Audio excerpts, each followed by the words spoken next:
Good morning students. हम study कर रहे थे ह्यूमन रिप्रोडक्टिव सिस्टम के बारे में और लास्ट वीडियो में हमने मेल रिप्रोडक्टिव सिस्टम के बारे में डिस्कस कर लिया था। तो आज के इस वीडियो में हम स्टडी करेंगे फीमेल रिप्रोडक्टिव सिस्टम। बेटा, फीमेल रिप्रोडक्टिव सिस्टम में कौन कौन से ऑर्गन्स को इंक्लूड किया गया है? देखिए, इसमें वन पेयर ऑफ ओवरीज होते हैं, one pair of fallopian tube, इसके अलावा एक यूट्रस होता है, एक वेजाइना होता है और इसके अलावा कुछ एक्सटर्नल ऑर्गन्स इसमें होते हैं। तो हम इन्हीं ऑर्गन्स की वन बाय वन स्टडी करते हैं। तो सबसे पहले हम लेते हैं ovary. Student, one pair light pink colored almond shape ovaries are found in our abdomen cavity both the side of vertebral column। या हम बोल सकते हैं कि जो हमारा बैकबोन है उस बैकबोन के दोनों साइड के अंदर ये एब्डोमेन कैविटी में सिचुएटेड होते हैं। इनका अगर हम साइज देखें तो इनका साइज होता है 3x2x1। यहाँ पर देख सकते हैं 3 सेंटीमीटर लॉन्ग होती है, 2 सेंटीमीटर इनकी वाइड होती है और इसके अलावा 1 सेंटीमीटर इनकी थिकनेस होती है। हम बोल सकते हैं कि 0.8 to 1 सेंटीमीटर इनकी थिकनेस होती है। आलमंड शेप स्ट्रक्चर है। अब इनका फंक्शन क्या है? तो फंक्शन हम देखिए इसको जो ओवरी है, इस ओवरी को हम प्राइमरी रिप्रोडक्टिव ऑर्गन के नाम से जानते हैं। और बेटा, प्राइमरी रिप्रोडक्टिव ऑर्गन उन ऑर्गन को कहते हैं जो गैमेट प्रोड्यूस करते हैं। तो ओवरी का यही फंक्शन है। तो ovaries are responsible for production of female gametes, यानी कि इसका एक काम तो ये हो गया फॉर्मेशन ऑफ फीमेल गैमेट।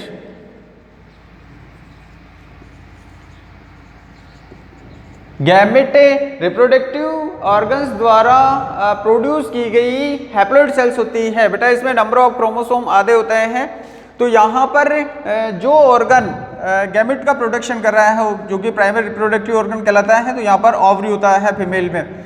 इसके अलावा इसका और भी फंक्शन होता है और वो फंक्शन होता है ये कुछ स्पेशल टाइप के हार्मोन्स रिलीज करती है जो कि सेकेंडरी सेक्सुअल कैरेक्टर्स को डेवलप करने के लिए रेस्पॉन्सिबल होता है। सेकेंडरी सेक्सुअल कैरेक्टर का मतलब होता है कि एक स्पेशल एज के ऊपर बॉडी के अंदर कुछ चेंजेज होते हैं। जैसे फीमेल के अंदर चेंजेज होते हैं, मेमरी ग्लैंड्स का डेवलपमेंट हो जाता है, स्किन सॉफ्ट होती है, स्किन से हेयर्स धीरे धीरे रिमूव होने लग जाते हैं, आवाज़ बिल्कुल पतली होने लगती है।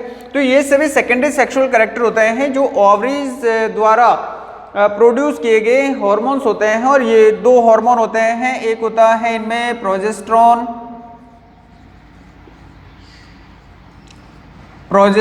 और दूसरा होता है एस्ट्रोजन।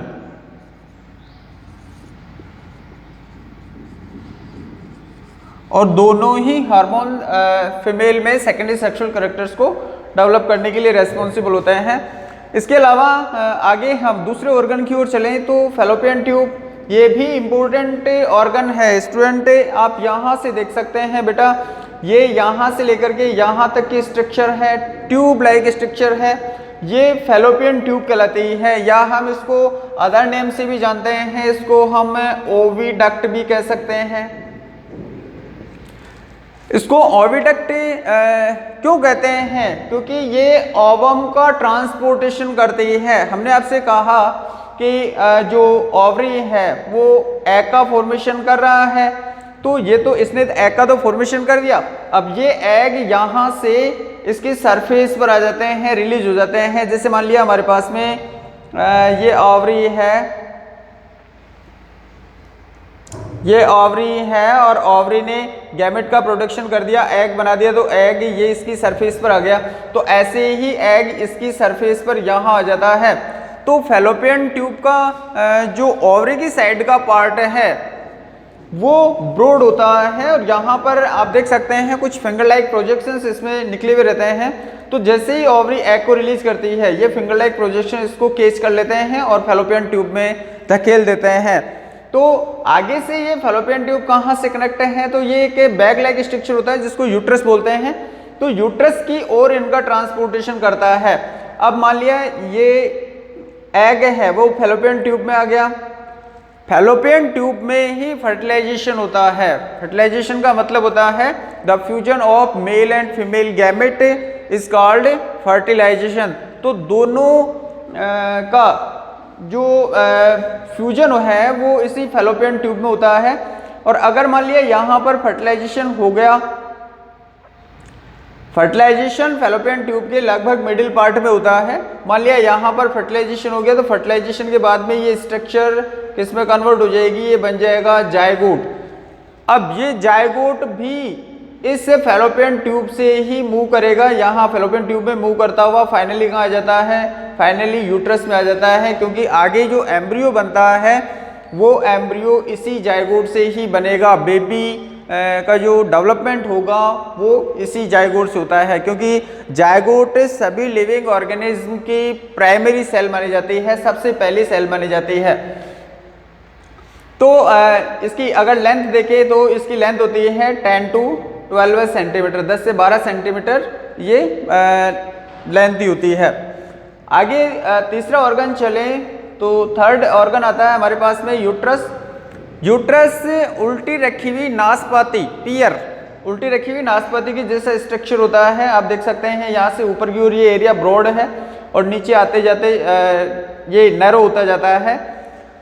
यूट्रस में जो फर्टिलाइज्ड एग है जायगोट, यही जायगोट आकर के इसमें सिचुएटेड हो जाएगा।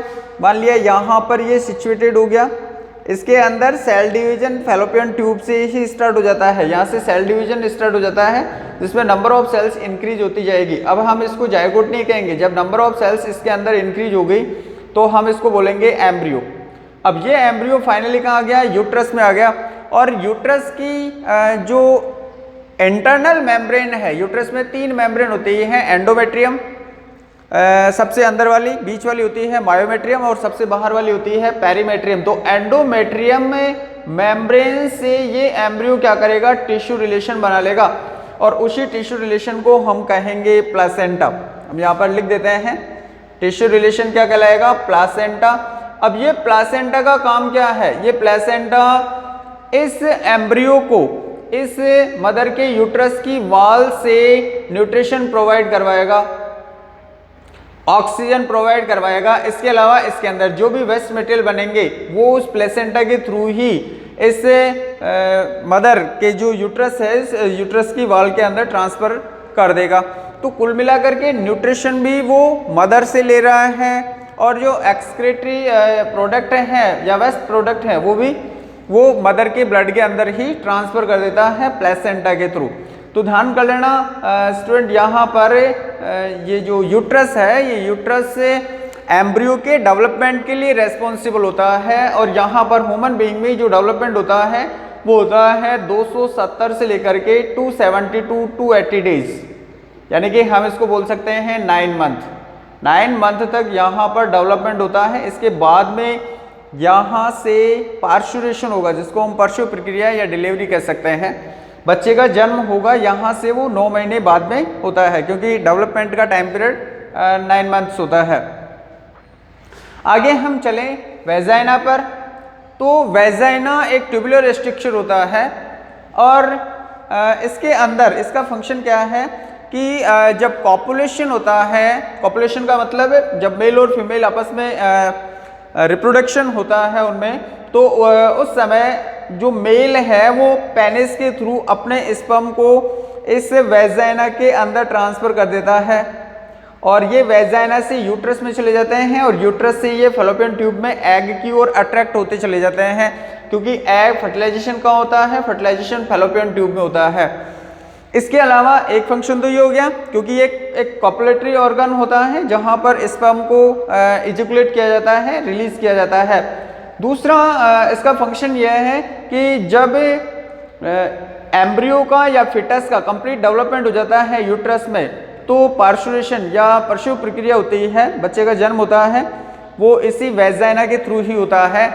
इसलिए वेजाइना को हम बर्थ कैनाल भी बोल सकते हैं। आगे आता है इसमें एक्सटर्नल ऑर्गन्स। बेटा एक्सटर्नल ऑर्गन्स 8th क्लास के लेवल में नहीं आते हैं, ये आप हायर क्लासेस में इनकी स्टडी करेंगे, तो आप इसका अच्छे से डायग्राम बना सकते हैं। इसके अलावा प्रॉपर वे में इसको लर्न कीजिएगा। थैंक्स।